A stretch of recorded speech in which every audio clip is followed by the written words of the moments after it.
বিএনপির সাথে যুগপৎ আন্দোলন ছিল, একসাথে আমরা ছিলাম, একসাথে পথ চলেছি, একসাথে রাজনীতি করেছি, একসাথে আন্দোলন করেছি। আপনার নেতা তো জাসদ ছাত্রলীগের নেতা ছিল। শোনেন, জামাতের আমির বর্তমানে যিনি রয়েছেন ডাক্তার শফিকুর রহমান ইতিহাসের সবথেকে ভণ্ড এবং প্রতারক আমির। দেখেন আপনাদের অতীতের না রুচি আসে মাঝে মাঝে এমন শব্দ চয়ন করেন আপনি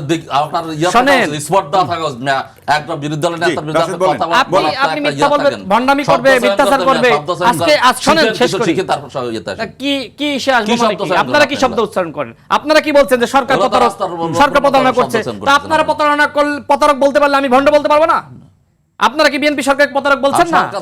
আপনাদেরকে কি আমি ভণ্ড বলতে পারবো না? আমরা একদম আপনারা বলছেন যে স্বরাষ্ট্রমন্ত্রী তিনি নিজে নাকি নিজে প্রতারণা করছে। কোথায় প্রতারণা করছে?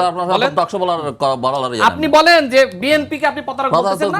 তাহলে আপনি প্রতারক বলতে পারলে আপনি ভণ্ড কেন বলতে পারবেন না? বলতেছেন আপনি তো স্বরাষ্ট্রমন্ত্রীকে ভণ্ড বললেন, আপনি নিজেই তো বললেন। আপনি বললেন যে প্রতারণা আমি ভণ্ড বলছি, আপনি প্রতারক বলেছেন না? মিথ্যা আপনি প্রতারণা করেছে কথা বলেছেন না? তো প্রতারণা কে করে? আপনি বলেন প্রতারণা কে করে? না আপনি বাক্য বলতেছেন আর আমি শব্দ বলতেছি, এটাই তো পার্থক্য। আপনি বাক্য বলতেছেন, আমি শব্দ বলতেছি, পার্থক্য তো এখানে নাকি? না, আপনি তো ব্যক্তিগত আক্রমণ করতেছেন। আপনি বাক্য বলেন নাই?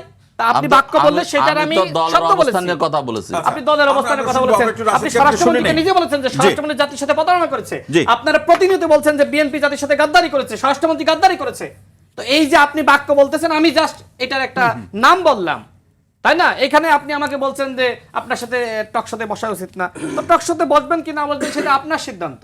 আপনারা যুক্তি তর্কে যখন পারেন না, রুচিবোধ থাকে না। না, রুচিবোধ না থাকলে কি করার আছে? আপনাদের রুচিবোধ তো আওয়ামী লীগের সাথে জোট করেছেন, আপনাদের রুচিবোধ তো আপনারা এরশাদের সাথে জোট করেছেন। আপনাদের রুচিবোধ যাদেরকে আপনারা বললেন বাপের থেকে বেশি বাপতে যেও না। কত দল করেছেন, কত জায়গায় কি করেছেন এগুলো তো আমরা জানি। আমি কি দল করেছি? আমি তো গণ অধিকার পরিষদ করেছি, তাই না? এটা তো ওপেন সিক্রেট। আপনার জামাতের আমিরের নেতা সে তো জাসদ ছাত্রলীগ করেছে, তাই না? আপনাদের দলে এরকম কত নেতা আছে ছাত্রলীগ করে এসেছে। আপনারা দেখেন এই যে 24 রাজাকার মেজর আক্তার, সে আমাকে রাজাকার এই গণঅভ্যুত্থান চলাকালীন সময়ে একটা ফেসদাবি বলে টকশোতে আমাকে রাজাকার বলেছিল। তো সেই ব্যক্তিকে আপনি কিভাবে আপনার দলে নিলেন বলেন? আপনারা বলেন যে 71-এর সাথে আপনারা 24-কে আপনারা মেলাবেন না। তা আপনারা কি করতেছেন? আপনারা যারা 24-এর এই যে গাদ্দার, এই গাদ্দারদেরকে আপনারা কেন দলে নিলেন আমাকে বলেন? আপনারা বিএনপি কে গাদ্দার বলছেন, বিএনপি কে প্রতারক বলছেন। তো এইগুলো কি?